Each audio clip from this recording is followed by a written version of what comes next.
again, that's on paper. You don't play the game on paper. Bacon hits the 8-footer, 5-2 Milwaukee early. That lackluster effort last night. A rear contest by DiVincenzo on Anthony. Flying in, Mo Wagner. That lackluster effort last night. A rear contest by DiVincenzo on Anthony. Flying in, Mo Wagner. A collision, no whistle. He bumps into Wagner. Giannis is not off the deck yet. He took a pretty good shot and is feeling it. There's a history there between those two players.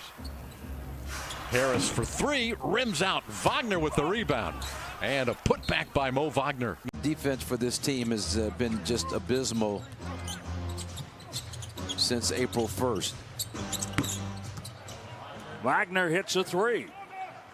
They don't seem as prevalent. Yeah, they don't emphasize it as much. I don't think teams emphasize offensive rebounding as much. So I think teams have fallen into bad habits because you don't expect teams to crash. No box out on Carter. Well, and especially shooters.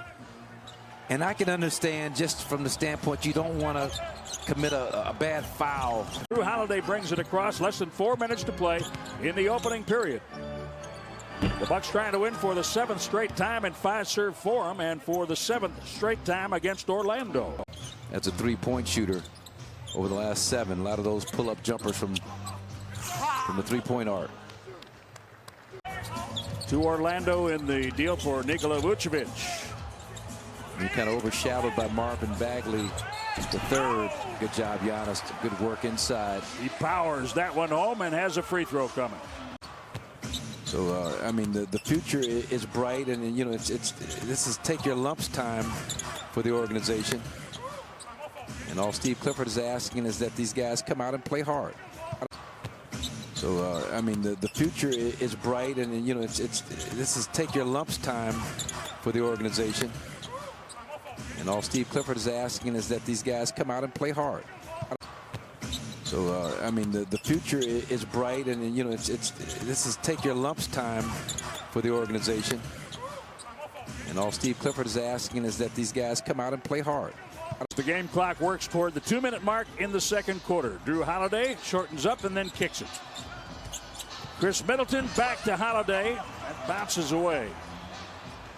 For the Bucks, has got to start on the perimeter. You can't not allow your offensive player to beat you so easily. Gary Harris all the way around and down from 3. He let Drew Holiday fly by. Some teams contest under control. Other teams like to just fly by. Again, at the point of... Well, it was real. He struggled big time, but he's a veteran, and he shoots it too well to be held down for long. Second night to back-to-backs, right? With no rest. Wow. And it kind of goes into play with Ben Sullivan. Bucks are +2 in boards, 31-29. Now just one as Wagner pulls in. I was going to say, I thought initially showing zone, but it's just Brook Lopez kind of zoning up the middle where he had to lead the game. Philadelphia's 8-game streak is over. The Sixers would have clinched the top seed if they had won and Brooklyn were to lose with Chicago. Here's Mo Wagner for 3. He snaps that to double digits. They score quick and often. Averaging 120 points on the season. Great work by Wagner. The pick and roll lob. Continue to allow this team to pierce that 10-point deficit threshold, which they don't with that miss, but they're right there, just to prevent his shot from getting blocked. But he's not trying to flaunt his athleticism. He's trying to conserve his energy. He's a vet. The Bucks still shooting 46%. There he is again. Giannis able to control.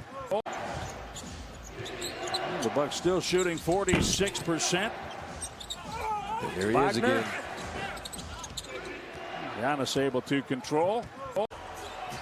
They lose like, I think, 15 of their next 60 games or so. Or they win 15 out of their next 60. Mo Wagner has been stuck on 15 points for a while. But Wagner, you know, since his days as a Laker, he's always giving you energy and hustle, and it's only been 5 for me, and I can relate.